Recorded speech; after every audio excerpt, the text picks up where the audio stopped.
सूत्रों के हवाले से खबर ये कि आरजेडी और महागठबंधन की तरफ से तेजस्वी यादव राज्यसभा के उम्मीदवार होंगे। तेजस्वी यादव की राज्यसभा उम्मीदवारी पर राजनीतिक बयानबाजियों का दौर तेज हो चुका है।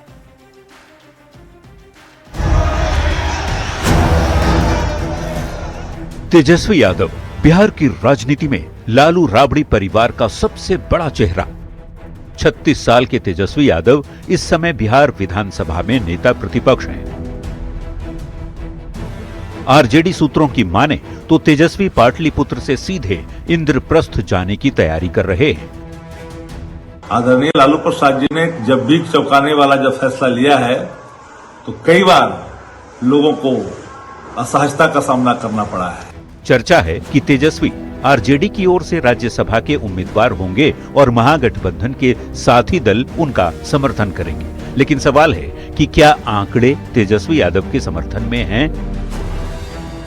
बिहार विधानसभा में महागठबंधन के आंकड़ों पर यदि नजर डालें तो पता चलता है कि बिहार असेंबली में आरजेडी के 25 विधायक हैं, कांग्रेस के 6 विधायक हैं, सीपीआई-एमएल के 2 एमएलए हैं, सीपीएम और आईआईपी का 1-1 विधायक है। इन सबको मिला दें तो संख्या 35 तक पहुंचती है। जबकि राज्यसभा की एक सीट के लिए 41 वोट चाहिए। मतलब ये कि महागठबंधन के बाकी दलों के समर्थन के बावजूद तेजस्वी यादव के पास राज्यसभा में जाने के लिए जरूरी 41 वोटों में 6 की कमी है। यानी तेजस्वी के पटना से दिल्ली जाने का रास्ता इतना आसान नहीं है। ऐसे प्रयोग कभी सफल नहीं होंगे। तेजस्वी यादव अगर महागठबंधन के सभी 35 विधायकों को एकजुट रखने में सफल रहे और असदुद्दीन ओवैसी की पार्टी एआईएमआईएम के 5 विधायकों के साथ साथ बीएसपी के 1 विधायक का समर्थन जुटाते हैं तो फिर बात बन सकती है।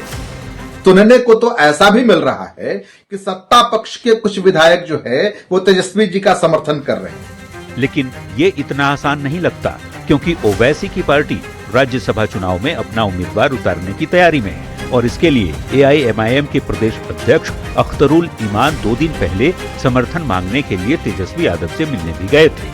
न्यूज 18 के लिए पटना से अमित कुमार के साथ ब्यूरो रिपोर्ट। तो बिल्कुल सवाल यही है कि राज्यसभा के तौर पर ही जाने के लिए तेजस्वी यादव की दावेदारी क्या इतनी आसान होगी? पटना से दिल्ली का उनका ये सफर क्या इतना आसान होगा? इस खबर को जरा समझिए।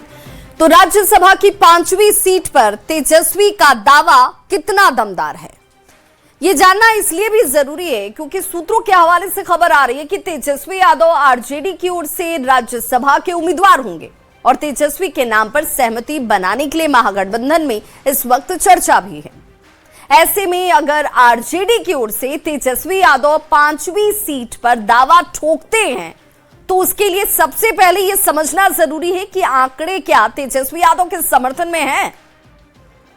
और बिहार विधानसभा जो आंकड़ा इसका है वो बताता है कि विधानसभा में एनडीए के 202 विधायक हैं, महागठबंधन के 35 विधायक हैं, जबकि असदुद्दीन ओवैसी की पार्टी एआईएमआईएम के 5 और मायावती के बीएसपी के 1 विधायक को मिला दिया जाए तो कुल योग जो है वो 243 तक पहुंचता है। राज्यसभा चुनाव का फॉर्मूला भी समझना जरूरी है कि सीटों का गणित क्या कहता है। तो ये बताता है कि जितनी सीटों पर चुनाव होना है उनमें 1 जोड़कर विधानसभा की कुल सीटों में भाग दे दिया जाता है। ऐसे में बिहार विधानसभा की कुल 243 सीटें हैं, जबकि 5 सीटों पर चुनाव होने जा रहा है। अब राज्यसभा चुनाव के फॉर्मूले के मुताबिक 5 सीटें खाली हो रही हैं तो 5 में 1 जोड़ देंगे, जिसके बाद ये संख्या 6 हो जाएगी। इस 6 से बिहार विधानसभा की कुल 243 सीटों में भाग देंगे या डिवाइड कर देंगे तो वो संख्या होगी 40.5। मतलब ये कि राज्यसभा की एक सीट के लिए 41 विधायकों का समर्थन जरूरी है, इतना होना चाहिए।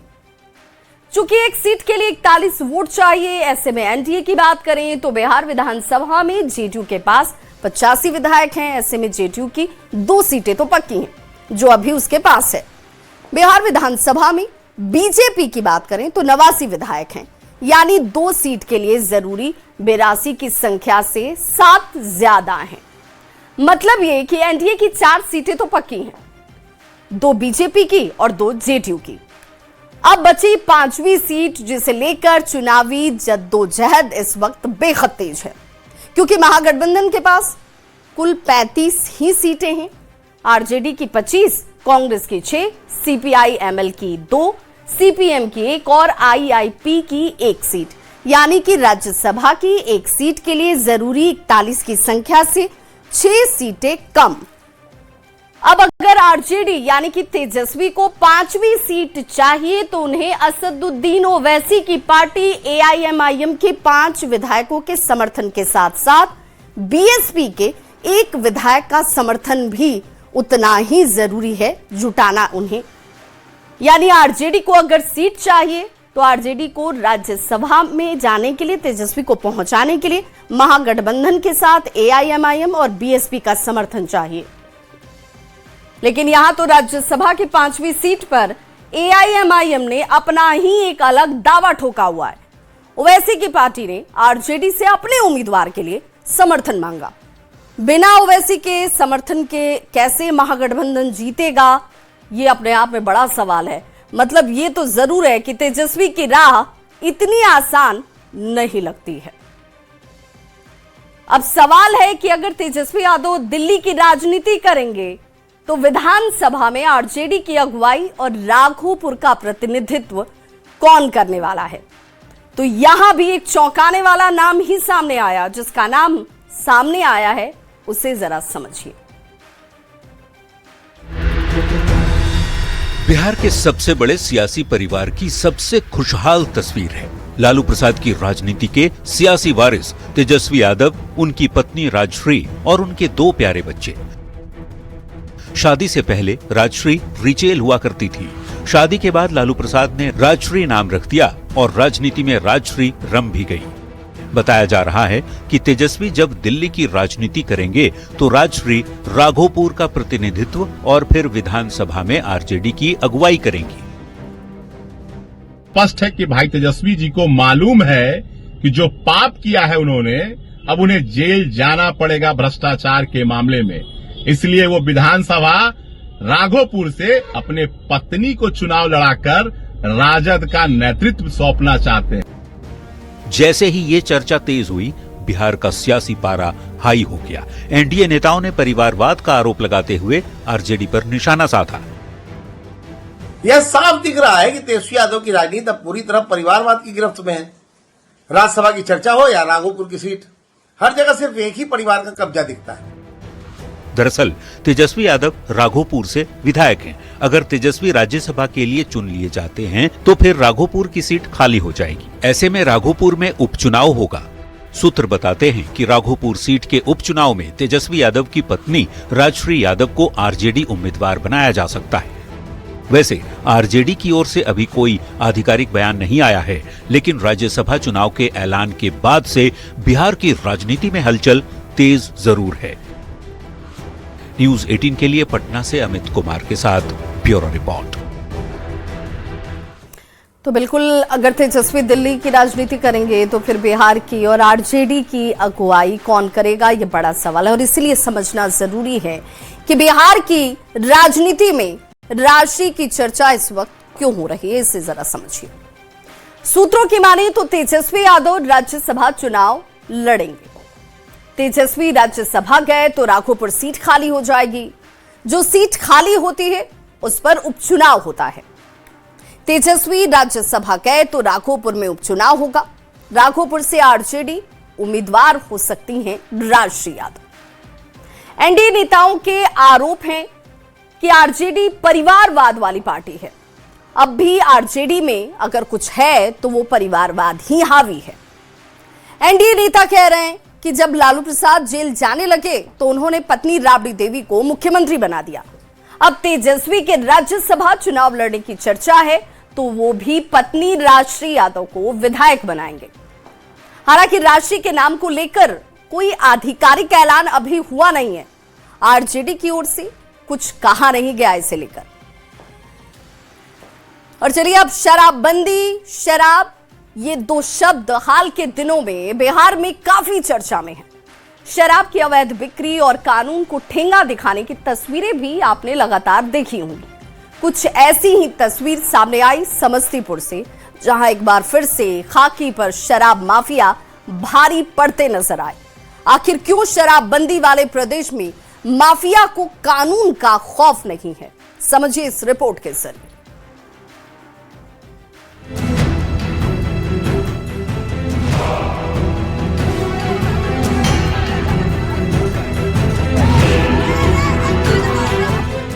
बिहार में शराबबंदी लागू हुए कई साल बीत चुके हैं, लेकिन अवैध शराब का काला कारोबार रुकने का नाम नहीं ले रहा। समस्तीपुर जिले के मोहिउद्दीन नगर थाना क्षेत्र के डुमैनी गांव से एक ऐसा मामला सामने आया है जिसने एक बार फिर शराबबंदी की प्रभावशीलता पर सवाल खड़े कर दिए हैं।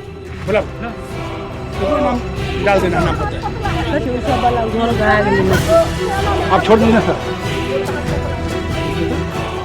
गुप्त सूचना के आधार पर उत्पाद एवं मद्य निषेध टीम के प्रभारी अफरोज आलम के नेतृत्व में पुलिस टीम ने छापेमारी की। टीम ने मौके पर 30 लीटर देसी शराब जब्त की।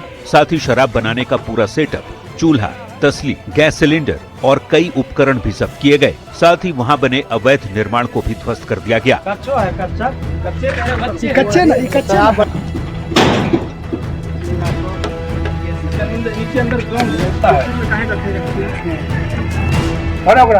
इस दौरान मुख्य आरोपी हरेंद्र पासवान रंगे हाथों गिरफ्तार कर लिया गया।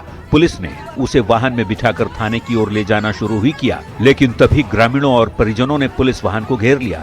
हाथापाई और धक्का मुक्की हुई। भीड़ ने आरोपी को जबरन वाहन से उतारकर वहां से भगा दिया। पुलिस टीम पर भी हमला हुआ।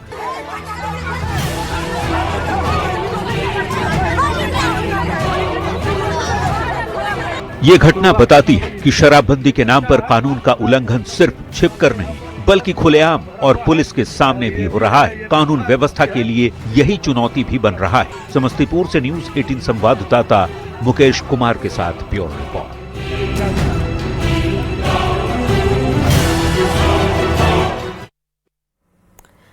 सवाल कई हैं, क्यों बार बार पुलिस पिट जाती है? शराब की सूचना पर कार्रवाई करने के लिए पहुंची पुलिस टीम पर हमले क्यों होते हैं? इस खबर को समझना जरूरी है। देखिए, बिहार में 2016 से पूर्ण शराबबंदी है। ये साल 2016 का था जब पूर्ण शराबबंदी लागू की गई। शराबबंदी के बावजूद अवैध शराब का धंधा यहां जारी है। शराबबंदी के बाद पुलिस पर हमले जो है वो बढ़ गए। शराब माफिया को पकड़ने गई पुलिस टीम पर ज्यादा हमले की घटनाएं सामने आई हैं। जानकार ये मानते हैं कि शराब का अवैध धंधा कुछ पुलिस वालों की मिली भगत से चलता है। शराब कारोबारी धंधे के लिए पुलिस को पैसा देते हैं।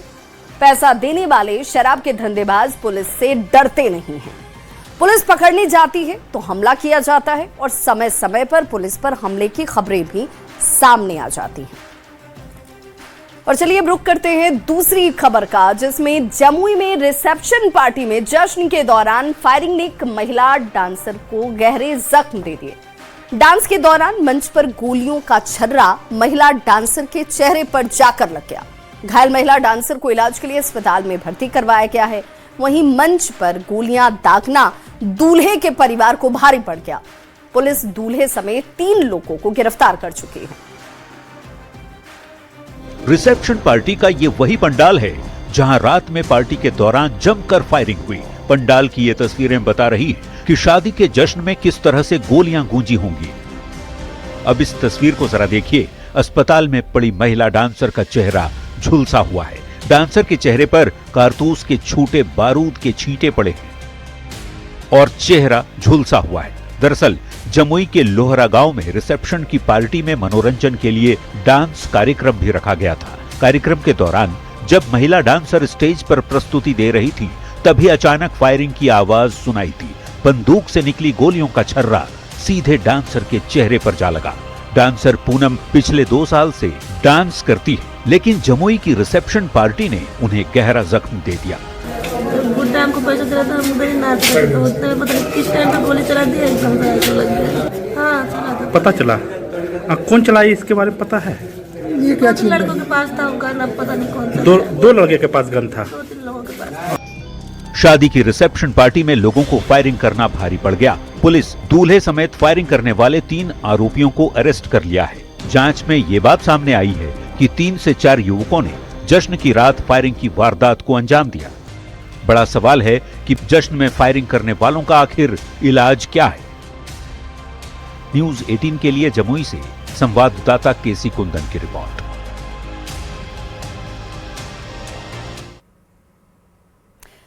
तो क्यों जश्न में रंग में भंग डाला जाता है, क्यों उस दौरान फायरिंग की जाती है और जानलेवा ठाए वाले जश्न को समझना जरूरी है। देखिए, बिहार में शादी विवाह का मौसम चल रहा है। शादी विवाह में फायरिंग एक बीमारी की तरह फैल चुका है। जश्न के नाम पर हवाई फायरिंग की जाती है।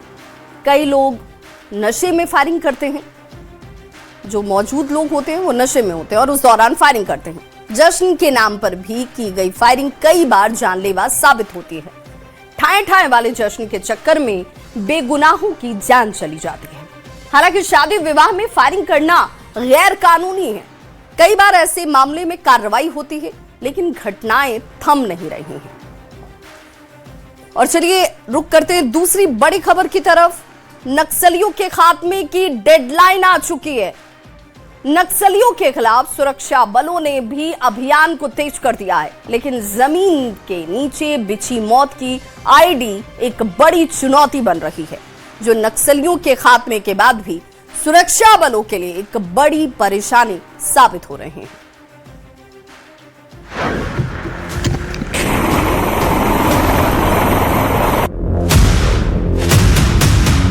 जी हां, नक्सलवाद के खात्मे की जंग अब अपने अंतिम पड़ाव पर है। नक्सलियों के खिलाफ पुलिस की कार्रवाई भी तेज हो गई है। इस बीच जमीन के नीचे बिछी मौत की आईडी पुलिस और सुरक्षा बलों के लिए बड़ी चुनौती बन रही है। सारंडा में खुद को बचाने के लिए नक्सली मेडिकल वेस्ट का भी इस्तेमाल कर रहे हैं, जो ज्यादा खतरनाक है। जरा सा भी भार पड़ने पर यह ब्लास्ट हो जाता है, जिससे नुकसान भी काफी ज्यादा होता है। जो नक्सली संगठन तो बहुत कमजोर हो गया है, वो लगभग खत्म ही हो गया है। बहुत कम लोग हैं बचे हुए हैं, किसी तरह का वो रह रहे हैं। ये लोग अपना बचाने के लिए, पुलिस बल को नुकसान पहुंचवाने के लिए कई जगह पर आईईडी वगैरह लगा रखे हैं। जंगल में कई जगह पर लगा रखे हैं। इंटीरियर जंगल में आप देखे होंगे कि पहले कुछ जो हाथी वगैरह का भी मृत्यु हो गया था। जानकारी के मुताबिक नक्सली अब सीधे मुठभेड़ से बच रहे हैं और अपनी मौजूदगी बनाए रखने के लिए आईईडी का सहारा लिया जा रहा है। नक्सली अपने संभावित ठिकानों और सुरक्षित जोन के आसपास बड़ी संख्या में आईईडी प्लांट कर रहे हैं, जिसके शिकार ग्रामीण हो रहे हैं। मेडिकल वेस्ट का भी नक्सली इस्तेमाल कर रहे हैं, जिसके चलते थोड़ा सा भी प्रेशर पड़ने से आईईडी ब्लास्ट हो जाता है। बहरहाल नक्सलियों के खात्मे के बाद भी पुलिस और सुरक्षा बलों के लिए बड़ी चुनौती होगी इलाके को सैनिटाइज करना, क्योंकि जगह जगह आईईडी प्लांट है और वो बड़ी घटना की वजह बन सकता है। न्यूज़ 18 के लिए रांची संवाददाता ओम प्रकाश की रिपोर्ट। तो नक्सलवाद के खात्मे को लेकर जो स्ट्रेटेजी बनाई गई वो जमीन पर उतर रही है और सफल हो रही है, और यही वजह है कि अब नक्सलवाद खत्म हो रहा है। लेकिन नक्सलियों ने अपनी आत्मरक्षा में जिस स्ट्रेटेजी के तहत आईईडी को जमीन के नीचे प्लांट किया है, वही आईईडी इस वक्त यहां सुरक्षा बलों के लिए चुनौती बनकर सामने आ रही है। अब ऐसे में खबर को समझना बेहद जरूरी है। नक्सलियों के खिलाफ लगातार कार्रवाई जो है इस वक्त की जा रही है, ताकि नक्सलवाद का खात्मा किया जा सके। सुरक्षा बल लाल आतंक के खिलाफ लगातार अभियान चला रहे हैं। सुरक्षा बलों के साथ मुठभेड़ में कई बड़े नक्सली अब तक मारे गए हैं, उन्हें खत्म कर दिया गया। नक्सली संगठनों के बड़े बड़े कमांडर तक मारे गए। नक्सल मूवमेंट एक तरह से अब अपनी आखिरी सांस ले रहा है। बचे हुए नक्सली खुद को बचाने के लिए आईईडी बिछाते हैं।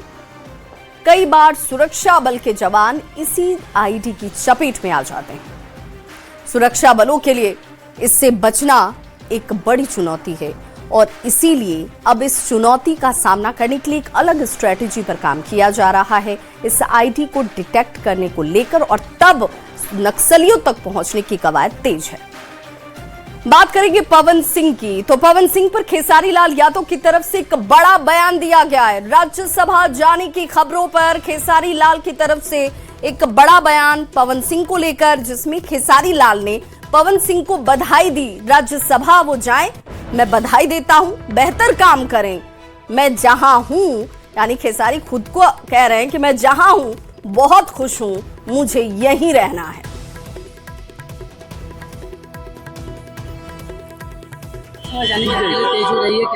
चलिए बधाई है उनको, जाए बेहतर काम करे।